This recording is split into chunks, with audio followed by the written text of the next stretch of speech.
ছাত্ররা, এই কোভিড পরিস্থিতিতে তোমরা বাড়িতেই থাকবে, ভালো থাকবে, আর বাইরে কোথাও বেরোলে মাস্ক ব্যবহার করবে, স্যানিটাইজার ব্যবহার করবে হাতে, বাড়ি ফিরে হ্যান্ড ওয়াশ করবে। এই সমস্ত জরুরি কাজগুলো তোমাদের করতে হবে। চলো আজকে আমাদের ক্লাস শুরু করা যাক। আজকে যেটা আমরা পড়ব সেটা হলো আমাদের পরিবেশ। এখানে তোমরা একটা ছবি দেখতে পাচ্ছ।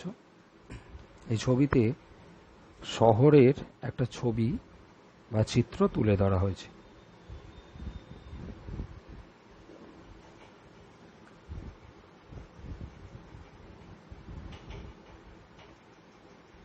এখানে আমরা দেখছি আমরা পৃথিবীতে বাস করি, এটা তো আমরা সবাই জানি।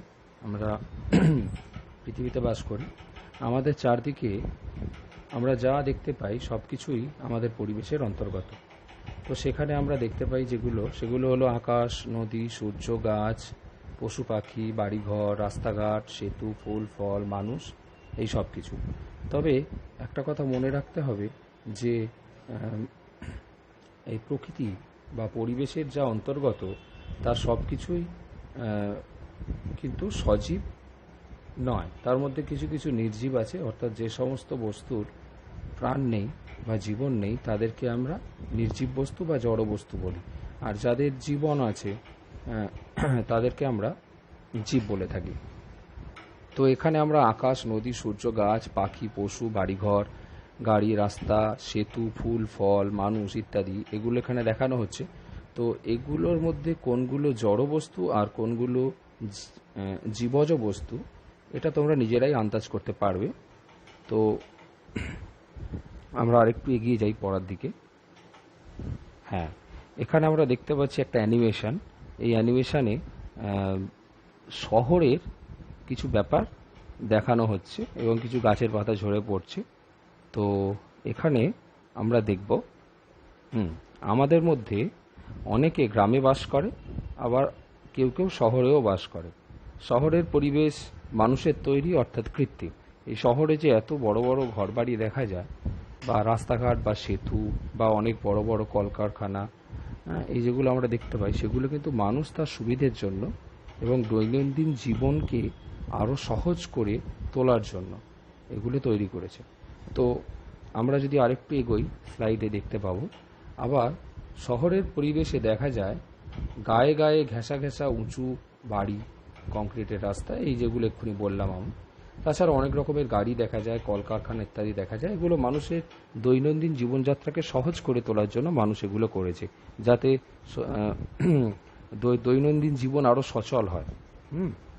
সভ্যতার অগ্রগতির সঙ্গে সঙ্গে এগুলো করা খুবই প্রয়োজন।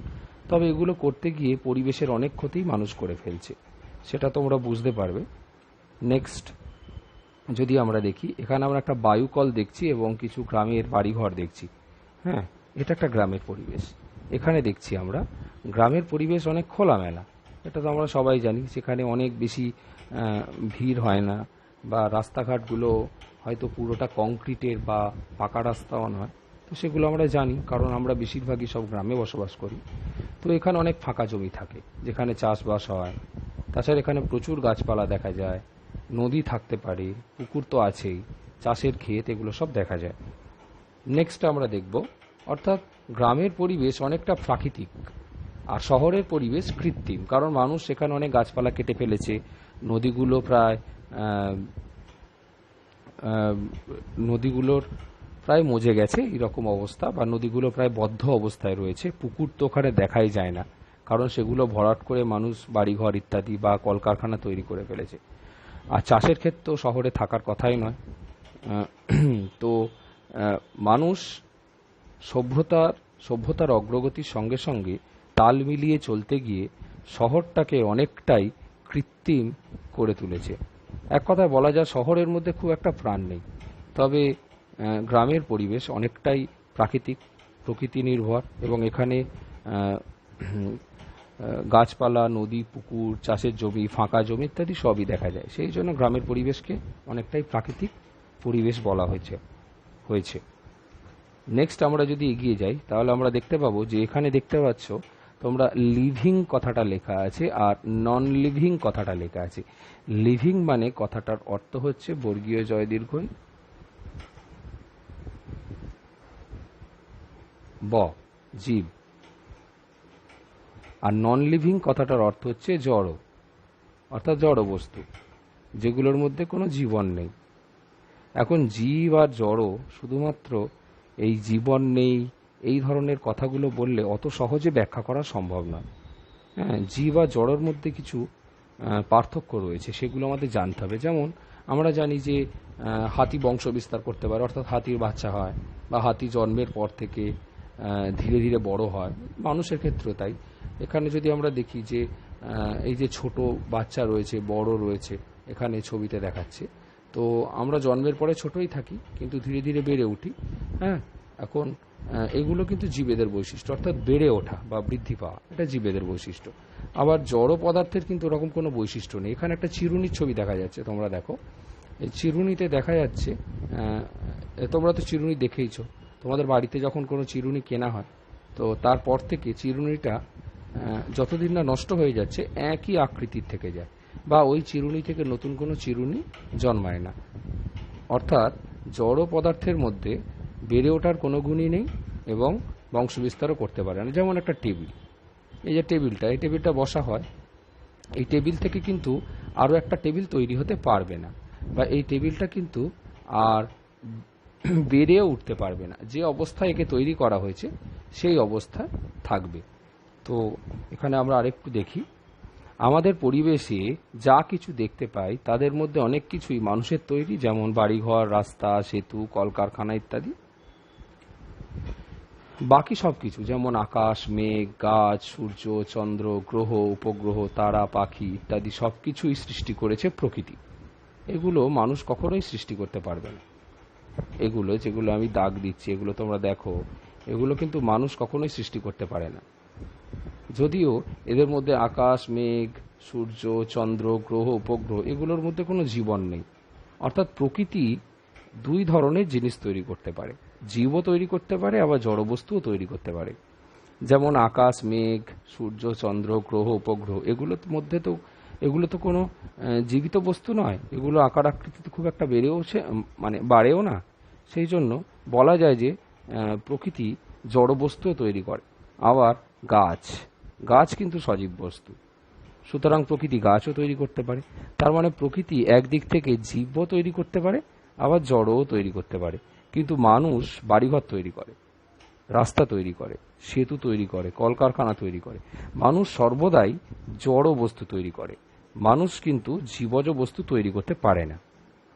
নেক্সট হচ্ছে এই যেখানে আছে দেখো, মানুষের তৈরি সব কিছুই হলো জড় পদার্থ যার প্রাণ নেই। আবার প্রকৃতি দুই ধরনের বস্তু তৈরি করতে পারে, জীব তৈরি করতে পারে, আবার জড় বস্তু তৈরি করতে পারে। জীব যেমন আমরা, গাছপালা, গরু, ছাগল, আমরা চারপাশে যা দেখছি যেসব প্রাণী বা যেসব বস্তু জীবন রয়েছে সেগুলো প্রকৃতিরই সৃষ্টি। আবার জড় পদার্থ সেগুলোও প্রকৃতির সৃষ্টি, যেমন জল, বায়ু, মাটি, আকাশ, বাতাস এগুলো সবই প্রকৃতির সৃষ্টি। সুতরাং প্রকৃতি দুই রকম বস্তু তৈরি করতে পারে, জীবজ ও জড়। আর মানুষ সবসময় জড় বস্তু তৈরি করে।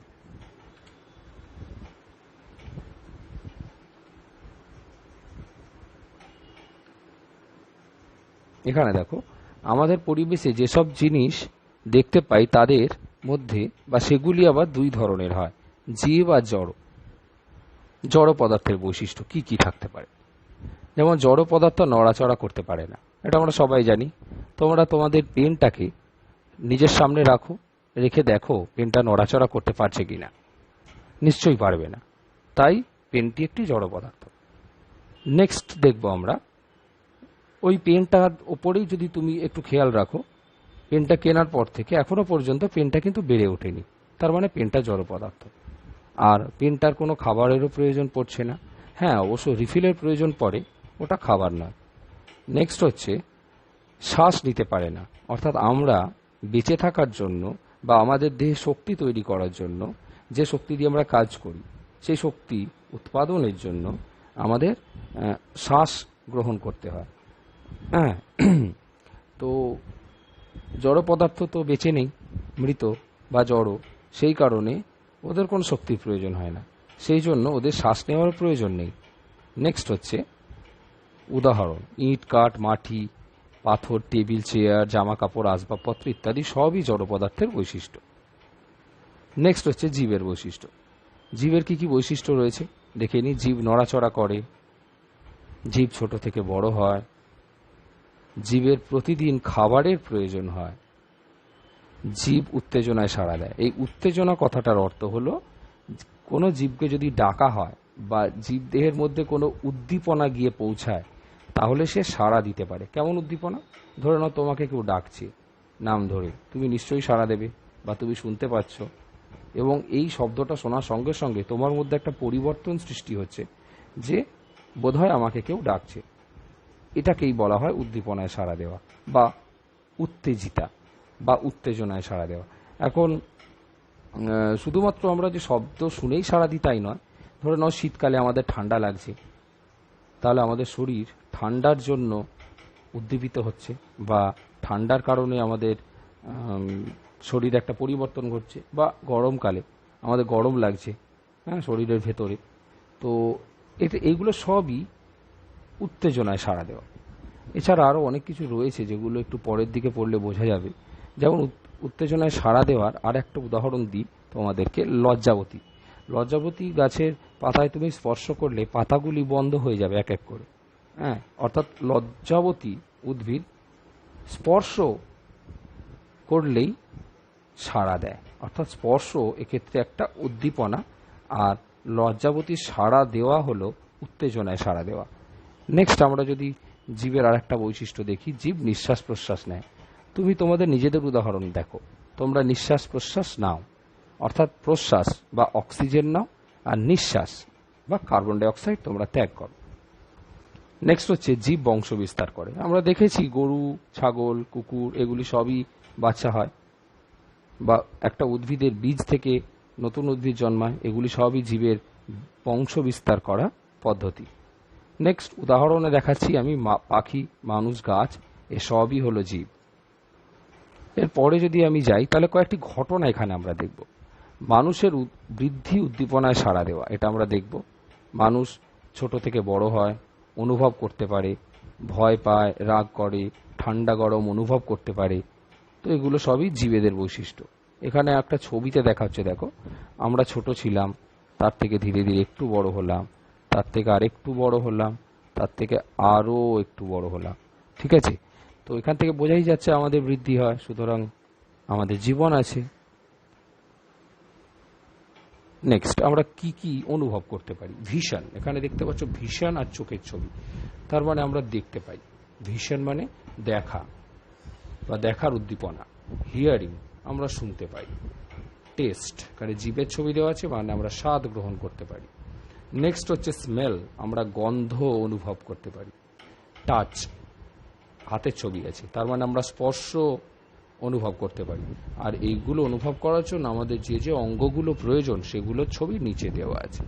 যেমন ভিশন বা দৃষ্টির জন্য চোখ, হিয়ারিং বা শোনার জন্য কান, টেস্ট বা স্বাদ গ্রহণের জন্য জিভ। তবে মনে রাখতে হবে যে টেস্টের সঙ্গে স্মেল বা গন্ধ খুবই ওতপ্রোতভাবে জড়িত, মানে একে অন্যকে ছাড়া খুব একটা লাভজনক হয়ে ওঠে না আমাদের পক্ষে। কেন বলছি? যখন আমরা খাবার খাই তখন শুধু টেস্ট পেলে হয় না, তার স্মেল বা গন্ধও পেতে হয়, তবেই ভালো লাগে খাবারটা খেতে। তো টেস্ট আর স্মেল এই দুটো খুবই কাছাকাছি সম্পর্কযুক্ত। নেক্সট আমরা এখানে দেখব টাচ বা স্পর্শ করা, এটা তো আমরা বুঝতেই পারছি। নেক্সট আমরা কি দেখব? নেক্সট আমরা দেখব গাছের বৃদ্ধি, সংবেদনশীলতা ও বংশবিস্তার। এখানে বৃদ্ধি মানে বেড়ে ওঠা, আমরা বুঝতেই পারছি। সংবেদনশীলতা মানে গাছ উদ্দীপনায় যে সাড়া দেয় সেটা আমরা বুঝবো। আর বংশবিস্তার, যে একটা গাছ থেকে অনেক গাছ জন্মাতে পারে, সেটাও আমরা এখানে দেখব। নেক্সট, গাছ সবসময় আলোর দিকে যায়, এটা তো আমরা জানি, গাছ সবসময় আলোর দিকে যায়। এর জন্য একটা তোমরা পরীক্ষা করতে পারো, দেখো একটা পরীক্ষা আছে, একটু পরে দেখাচ্ছি। লজ্জাবতী গাছে হাত দিলেই পাতা গুটিয়ে যায়, এটাও কিন্তু সংবেদনশীলতা। এছাড়া জীব বংশ বিস্তার করে, যেমন গাছের ফল থেকে বীজ হয়, বীজ থেকে নতুন গাছ জন্মায়, এগুলো সব আমরা জানি। এখানে একটা ছবি আছে, দেখো তোমরা, বৃদ্ধির ছবি। একদম ছোট্ট একটা বীজ, বীজ থেকে বীজটার অঙ্কুরোদ্গম হয়েছে। এখানে তোমরা দেখো অঙ্কুর বেরিয়েছে, অঙ্কুরটা একটু বড় হলো, তার থেকে একটা চারা গাছ হলো, তার থেকে চারা গাছটা একটু বাড়লো, তার থেকে আর একটু বাড়লো, তার থেকে একটা পূর্ণাঙ্গ সূর্যমুখী উদ্ভিদ এখানে আমরা দেখতে পাচ্ছি। তার মানে এই ছবি থেকে বোঝা যাচ্ছে যে গাছ বা উদ্ভিদ জীবন রয়েছে, উদ্ভিদের জীবন রয়েছে। নেক্সট আমরা লজ্জাবতী পাতার একটা ছবি দেখি। লজ্জাবতী পাতাকে এইভাবে স্পর্শ করো, স্পর্শ করলে দেখবে পাতাগুলো বন্ধ হয়ে গেছে। ঠিক আছে, এটাও কিন্তু উদ্দীপনায় সাড়া দেওয়া বা সংবেদনশীলতার একটি লক্ষণ। নেক্সট আমরা দেখব জীবকে আবার দুটি ভাগে ভাগ করা হয়, উদ্ভিদ আর প্রাণী। উদ্ভিদরা খাদ্য তৈরি করতে পারে আর প্রাণীরা খাদ্য তৈরি করে না। খাদ্যের ব্যাপারে উদ্ভিদের উপরে নির্ভরশীল। উদ্ভিদ কাকে বলে? যা কিছু মাটি ভেদ করে ওঠে, যাদের জীবন রয়েছে, যারা খাদ্য উৎপাদন করতে পারে, তাদেরকে আমরা উদ্ভিদ বলি। যেমন এখানে উদাহরণটা তোমরা নিজেরা লিখবে খাতায়, উদ্ভিদের উদাহরণ। উদ্ভিদ এক জায়গা থেকে অন্য জায়গায় চলাফেরা করতে পারে না, তবে শাখা প্রশাখা বিস্তার করতে পারে। এটা তোমরা জানো যে তোমরা একটা গাছকে ধরে নাও, এখানে দেখছো এটা একটা গাছ, ছোট অবস্থায় আছে, গাছে অল্প সংখ্যক কিছু পাতা রয়েছে, ঠিক আছে, অল্প পাতা রয়েছে, হ্যাঁ, কিন্তু এই গাছটা আরো কয়েক বছর পরে গাছটা কিন্তু আরো বড় হবে, গাছটা একই জায়গায় থাকবে, কিন্তু গাছটার ডালপালা তৈরি হবে যেগুলো অনেক দূরে ছড়িয়ে পড়বে। তার মানে উদ্ভিদ এক জায়গাতে স্থির থাকলেও সে তার অঙ্গ প্রত্যঙ্গগুলোকে চলাফেরা করাতে পারে। নেক্সট এসো একটা পরীক্ষার সাহায্যে দেখে নিই। টবেতে একটা গাছ নাও, জীবিত গাছ, জীবিত অর্থাৎ বেঁচে আছে। এবার একটা অন্ধকার ঘর নাও, অন্ধকার ঘরের মধ্যে সব জানালা বন্ধ রাখো, একটি জানালা খোলা রাখবে।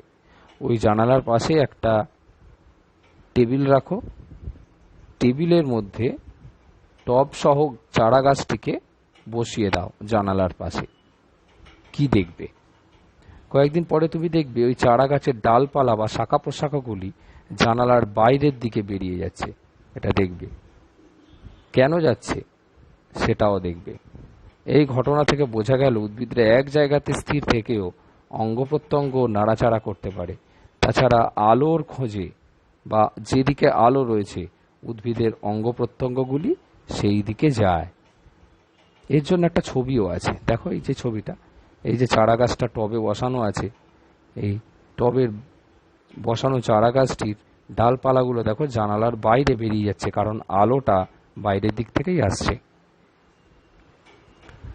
নেক্সট আমরা কি দেখব? আমরা দেখব উদ্ভিদের জীবন আছে তা আরো কয়েকটি প্রশ্নের সাহায্যে বোঝা যাবে। আম খেয়ে তার আঁটি মাটিতে ফেলে দাও, কি ঘটবে? দেখো এই রকম করে আমের আঁটি থেকে গাছ জন্মাবে।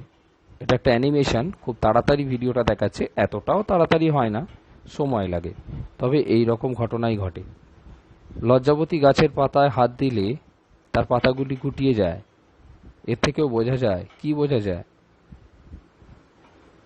উদ্ভিদের জীবন রয়েছে, উদ্দীপনায় সাড়া দিতে পারে। দেখো ছবিটা দেখো, পাতায় হাত দেওয়া হয়েছে, ওই দেখো পাতায় হাত দেওয়া হচ্ছে, পাতাটা মুদে যাচ্ছে বা বন্ধ হয়ে যাচ্ছে, দেখো।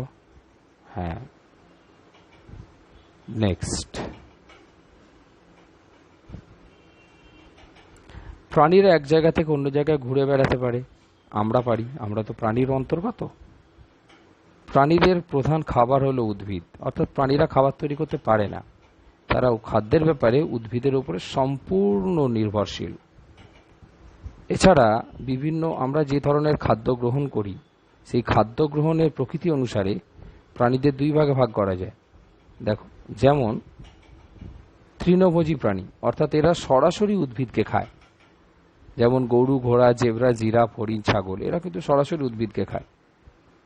মাংসাশী প্রাণী। আমরা কি খাই? আমরা বা বাঘ, সিংহ, নেকড়ে, এরা যাদেরকে এখানে দেখানো হয়েছে, এরা কি খায়? এরা এই তৃণভোজী প্রাণীদেরকে খায়, এদেরকে খায়। এই মাংসাশী প্রাণীরা এদেরকে খায়। অর্থাৎ তৃণভোজী প্রাণীরা উদ্ভিদদের খেয়ে বড় হয়, আর মাংসাশী প্রাণীরা তৃণভোজীদের খেয়ে বড় হয়।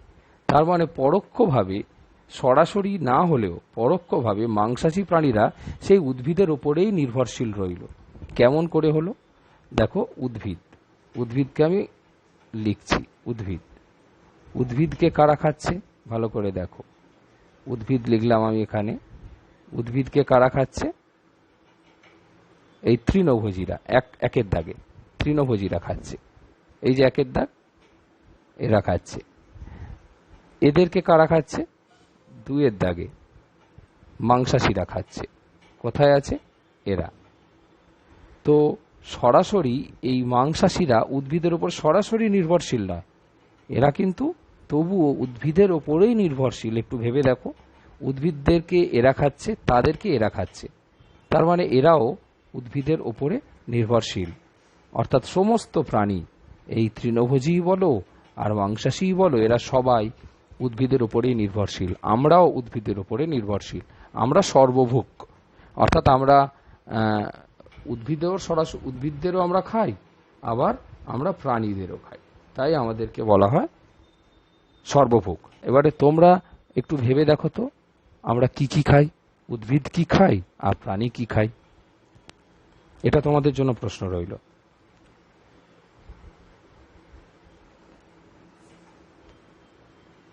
দেখো, হার্বিভোরস তার মানে তৃণভোজী, কার্নিভোরস মানে মাংসাশী, ছোট করে লিখলাম। ওমনিভোরস মানে সর্বভুক, ভয় দীর্ঘ ক, সর্বভুক। এখানে দেখো, এরা জেব্রা, গরু, হাতি, জিরাফ, ইঁদুর, এরা কি করছে? এটা খরগোশ, এরা কি করছে? এরা সম্পূর্ণরূপে এদেরকেই খায়, এগুলো খায়, সরাসরি উদ্ভিদকেই খায়। তাই এদেরকে তৃণভোজী বলে। কার্নিভোরস বা মাংসাশী, এরা কারা? সিংহ, বাঘ, কুমির, সাপ, গিরগিটি, এই যারা আছে এরা কিন্তু সরাসরি মাংসের উপর নির্ভর করে। সুতরাং অর্থাৎ এরা মাংস খায়, তাই এদেরকে মাংসাশী বলে। আর ওমনিভোরস, মানুষ হচ্ছে ওমনিভোরসের খুব গুরুত্বপূর্ণ একটি উদাহরণ। আমরা কিন্তু শাকসবজিও খাই, আবার মাংসও খাই, সেই জন্য আমরা সর্বভুক। ছবিটা তোমরা একটু ভালো করে দেখে নেবে। ভিডিওটা এই জায়গাটা একটু পজ করবে, একটু স্টপ করবে, ভিডিওটা করে নিয়ে তোমরা একটু দেখে নেবে। ঠিক আছে, নেক্সট আর একটু এগিয়ে যাই। স্বভাব অনুযায়ী প্রাণীদেরকে আবার দুভাগে ভাগ করা যায়। কিছু কিছু প্রাণী বনেতে থাকে, তাদের বন্যপ্রাণী বলে। আর কিছু কিছু প্রাণী বাড়িতে থাকে, বাড়িতে পালিত হয়, তাদের গৃহপালিত প্রাণী বলে। উদাহরণ আমরা দেখব। যেসব প্রাণী বনে বাস করে তাদের বন্যপ্রাণী বলে। এরা সহজে মানুষের পোষ মানে না, এরা হিংস্র স্বভাবের হয়, যেমন বাঘ, ভাল্লুক, সিংহ। তো এদেরকে আমরা বন্যপ্রাণী বলি। ছবি দেখো তোমরা বন্যপ্রাণী। Wild animals, tiger, eagle, ostrich মানে উট পাখি, ভালচার, শকুন, এরকম প্রচুর ছবি তোমরা এখানে দেখবে। এরা সাধারণভাবে পোষ মানে না, সেই জন্য এদেরকে আমরা বন্যপ্রাণী বলি। নেক্সট আমরা দেখব যেসব প্রাণী সহজে পোষ মানাতে পারি আমরা, বা পোষ মানে, যেমন গরু, ছাগল, কুকুর, ঘোড়া, এরা কিন্তু সহজে পোষ মানে, সেই জন্য এদেরকে আমরা গৃহপালিত প্রাণী বলি। এদের কয়েকটা ছবি আমরা দেখে নিই। এই যেমন মুরগির ছবি দেওয়া আছে, বিড়ালের ছবি দেওয়া আছে, কুকুরের ছবি দেওয়া আছে, হরিণের ছবি দেওয়া আছে। এরা কিন্তু সহজেই পোষ মানে, সেই জন্য এদেরকে আমরা ডোমেস্টিক অ্যানিমালস বা গৃহপালিত প্রাণী বলি। তাহলে প্রাণীরা স্বভাব অনুযায়ী দুই রকমের, wild animals and domestic animals. মানে গৃহপালিত প্রাণী, ডোমেস্টিক অ্যানিমাল, আর বন্যপ্রাণী, ওয়াইল্ড অ্যানিমালস। নেক্সট আমরা আর কি দেখব? বিভিন্ন প্রাণী বিভিন্ন উপায়ে বংশ বিস্তার করে, এটা আমরা একটু দেখি। কিছু প্রাণীর বাচ্চা হয় ডিম থেকে, আবার কিছু প্রাণী সরাসরি বাচ্চা প্রসব করে। আচ্ছা, উদাহরণ কি আমরা দেখব? উদাহরণ দেখব বিভিন্ন পাখি, সাপ, কুমির, মাছ, এরা কিন্তু এদের কি হয়, এরা কিন্তু ডিম পাড়ে, সেই ডিম থেকে এদের বাচ্চা হয়। নেক্সট আর কি দেখবো আমরা? আবার কিছু প্রাণী আছে সরাসরি বাচ্চা হয়, এর উদাহরণটা তোমরা এখানে পাবে। হ্যাঁ, বাঘ, সিংহ, হাতি, গরু, কুকুর, ছাগল, বাঁদর। তো এরা সরাসরি বাচ্চা প্রসব করে, আর এদের বাচ্চারা মায়ের দুধ খেয়ে বড় হয়, সেই জন্য এদেরকে আমরা স্তন্যপায়ী প্রাণী বলি। তাহলে স্তন্যপায়ী প্রাণী কারা? যারা মায়ের দুধ খেয়ে বড় হয় এবং যেসব প্রাণীরা সরাসরি বাচ্চা প্রসব করে তাদেরকে আমরা স্তন্যপায়ী প্রাণী বলি। আর বাদবাকি যারা রয়েছে, যাদের ক্ষেত্রে বাচ্চা ডিম থেকে বের হয়, তারা সাধারণভাবে স্তন্যপায়ী হয় না। উদাহরণ দেখো, এই দেখো এরা ডিম পাড়ছে। এখানে দেখো একটা স্যালামেন্ডার টাইপের একটি জীবের, স্যালামেন্ডার বা এখানে আমরা গিরগিটি বা টিকটিকি ধরনের, অর্থাৎ সরীসৃপ ধরনের একটা জীবের ছবি আমরা এখানে দেখতে পাচ্ছি। এরা ডিম পাড়ে। আর এখানে একটা মুরগির ছবি দেখতে পাচ্ছি, এরাও ডিম পাড়ে, আমরা তো এটা জানি। সুতরাং এরা ডিম পাড়ে, আর ডিম থেকে এদের বাচ্চাটা বড় হয়। আর মানুষ বা বাঘ, এই ধরনের যত প্রাণী রয়েছে, যেমন এখানে রয়েছে বাঘ, সিংহ, হাতি, গরু, কুকুর, ছাগল, বানর, মানুষ, এদের সবারই কিন্তু সরাসরি বাচ্চা হয়। হ্যাঁ, আর বাচ্চারা বড় হয় মায়ের দুধ খেয়ে, সেই জন্য এদের আমরা স্তন্যপায়ী প্রাণী বলি।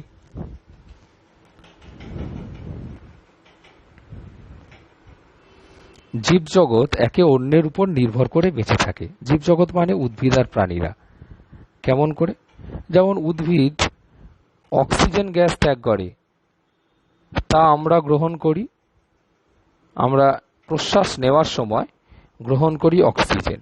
আবার আমরা যে কার্বন ডাই অক্সাইড গ্যাস ত্যাগ করি, নিঃশ্বাস যখন ছাড়ি, তখন সেই কার্বন ডাই অক্সাইড বাতাসে গিয়ে মিশছে এবং সেটা আবার উদ্ভিদরা নিচ্ছে। তার মানে উদ্ভিদরা অক্সিজেন তৈরি করছে, আমরা সেখান থেকে অক্সিজেন নিচ্ছি। আবার আমরা যে কার্বন ডাই অক্সাইড ছাড়ছি, সেই কার্বন ডাই অক্সাইড উদ্ভিদরা নিচ্ছে। তো এইভাবে অক্সিজেন ও কার্বন ডাই অক্সাইডের ভারসাম্য বা একটা সমান অবস্থা পরিবেশে বজায় রয়েছে। এটা এখানে একটা ছবি দিয়ে বোঝানো যাবে। তোমরা এখানে একটা ছবি দেখো, এইটা যে উদ্ভিদরা কার্বন ডাই অক্সাইডটা নিচ্ছে, এইদিকে তীর চিহ্নটা এই দিকে, তার মানে কার্বন ডাই অক্সাইড নিচ্ছে, আর কি ছাড়ছে? অক্সিজেন ছাড়ছে। সেই অক্সিজেনটা কে নিচ্ছে? প্রাণীরা নিচ্ছে। প্রাণীরা কি ছাড়ছে? কার্বন ডাই অক্সাইড ছাড়ছে। তার মানে উদ্ভিদ কার্বন ডাই অক্সাইড নিচ্ছে, যেটা প্রাণীরা তৈরি করলো, আর উদ্ভিদরা অক্সিজেন ছাড়ছে, যেটা প্রাণীরা নিচ্ছে। তো এইভাবে উদ্ভিদরা অক্সিজেন তৈরি করে এবং বাতাসে ছাড়ছে, সেই অক্সিজেন প্রাণীরা নিচ্ছে। প্রাণীরা কার্বন ডাই অক্সাইড ত্যাগ করছে, যেটা বাতাসে গিয়ে মিশছে, সেটা আবার উদ্ভিদরা নিচ্ছে। এইভাবে একটা সাইকেল বা একটা চক্র চলতে থাকে। আর এই চক্রটা চলছে বলেই অক্সিজেন ও কার্বন ডাই অক্সাইডের একটা সমান অবস্থা বা সাম্যাবস্থা পরিবেশে বজায় রয়েছে। এইবারে তোমরা গাছ কেটে ফেললে কি হবে বলো তো? প্রচুর গাছ কাটা হলো, সব গাছ কেটে ফেলা হলো, তাহলে কি হবে বলো তো? তাহলে কি হবে? এই যে উদ্ভিদের অক্সিজেনটা তৈরি করতো, সেই অক্সিজেন তৈরির পরিমাণটা অনেকটা কমে যাবে। কিন্তু যেহেতু প্রাণীরা মরে যাচ্ছে না সহজে, তাই বাতাসে কার্বন ডাই অক্সাইডটা বাড়তে থাকবে। তাহলে বোঝা গেল উদ্ভিদরা অক্সিজেন তো তৈরি করে, উদ্ভিদদেরকে যদি কেটে ফেলা হয় তাহলে বাতাসে অক্সিজেনটা কমবে, আর কার্বন ডাই অক্সাইড এর পরিমাণটা বাতাসে বাড়তে থাকবে। তাই উদ্ভিদ কাটা চলবে না। এখন এই রকম করে যদি উদ্ভিদ প্রচুর পরিমাণ কেটে ফেলা হয়, বাতাসে কার্বন ডাই অক্সাইডের পরিমাণটা বাড়তে থাকবে, তার ফলে অনেক ধরনের সমস্যা সৃষ্টি হবে। যেমন খরা হতে পারে,